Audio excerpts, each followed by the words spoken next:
AMD의 라이젠 모바일 프로세서 코드명 드래곤 레인지의 리프레시가 출시될 예정입니다. AMD는 당초 1월 CES 2025에서 게이밍 노트북용 프로세서인 코드명 파이어 레인지 9000HX와 코드명 드래곤 레인지 리프레시 8000HX를 발표할 것으로 예상됐었습니다. 특히 드래곤 레인지 리프레시의 경우 아예 MSI가 먼저 보도자료를 통해 공개했었으나 AMD의 발표 계획이 바뀐 듯 급히 자료를 내린 바 있습니다. 이후 벌써 3달 가까이 됐지만 AMD는 아직도 드래곤 레인지 리프레시를 공식 발표하지 않았습니다. 그런데 또 노트북 제조사가 먼저 해당 프로세서 탑재 제품들을 공개하기 시작했습니다. 최근 공개된 ASUS ROG 스트릭스 노트북에는 라이젠 9 8940HX 프로세서가 탑재된 것으로 확인됐고, 이 프로세서는 기존 드래곤 레인지 7940HX 대비 약 100MHz의 클럭 향상이 있다고 합니다. 코어 스레드 수는 동일하게 젠4 기반 16코어 32스레드입니다. 이 노트북은 RTX 5070 Ti 모바일을 탑재했고 가격은 13,999위안, 한화 약 283만원에 달합니다. 이는 RTX 50 시리즈임을 감안해도 현재로서는 다소 비싼 감이 있습니다. 단순 게이밍용이라면 7945HX나 7940HX 등 전세대 제품을 고려하는 게 나을지도 모르겠습니다. 한편 엔비디아가 하이닉스의 GDDR7 메모리를 드디어 RTX 50 시리즈에 탑재하는 것으로 알려졌습니다. 엔비디아는 공식적으로 RTX 50 시리즈에 삼성전자, SK 하이닉스, 마이크론의 메모리가 들어간다고 밝힌 바 있습니다. 하지만 최근까지 RTX 50 시리즈에는 삼성제 램만 탑재된 것이 확인됐습니다. 그러나 최근 메가사이즈 GPU에 따르면 RTX 5070부터 SK 하이닉스의 GDDR7 램이 사용되기 시작했다고 합니다. 사양 자체는 28Gbps의 속도를 지닌 삼성 메모리와 동일하나 메모리 온도나 오버클럭 수율에서 차이가 있을 가능성이 있습니다. 엔비디아는 GPU와 메모리를 통합해서 AIB 제조사들에게 판매하기 때문에 글카 제조사들은 사실 선택권이 없습니다. 이에 따라 이 소식이 사실이라면 이후 SK 하이닉스 램이 탑재된 RTX 5070을 많이 볼 수 있을 듯 합니다. 그래픽카드의 메모리 제조사를 확인하는 건 GPU-G와 같은 앱을 통해 가능합니다.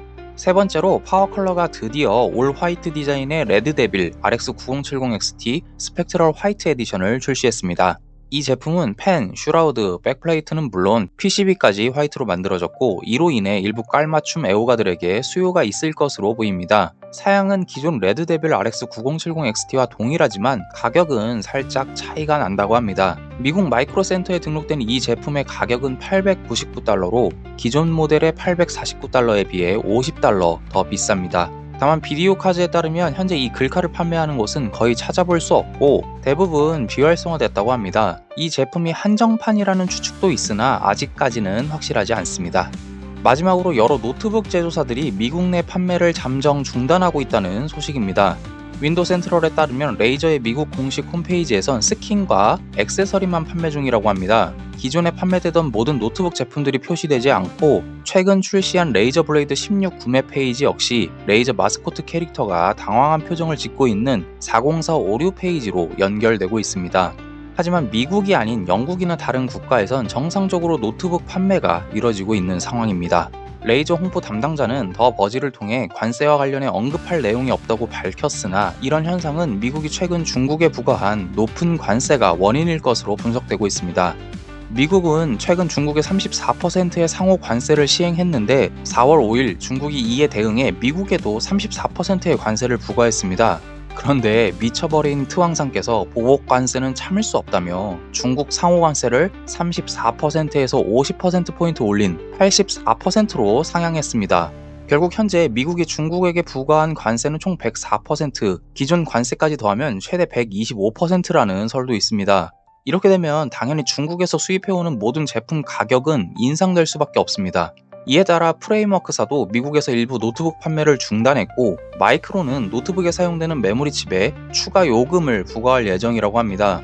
MSI의 클로7 AI 플러스 역시 미국 내 가격이 $30 상승해 $829가 됐으며 레노버 리전9 S도 $50 인상됐다고 합니다. 현재 닌텐도는 스위치2 예판을 미국에서만 미루고 있는데 이 역시 관세로 인한 가격 인상 여부를 검토 중이기 때문으로 보입니다. 그런데 이대로 가면 이거 미국엔 팔 수 없을 것 같기도 합니다. 이 미친 관세 전쟁이 끝나지 않는 한 한동안 미국 내에서 전자제품 구하기는 쉽지 않을 것으로 보입니다. 제발 한국엔 불똥이 튀지 않길 바라며 여기까지 IT주의 이주였습니다. 시청해주셔서 감사합니다.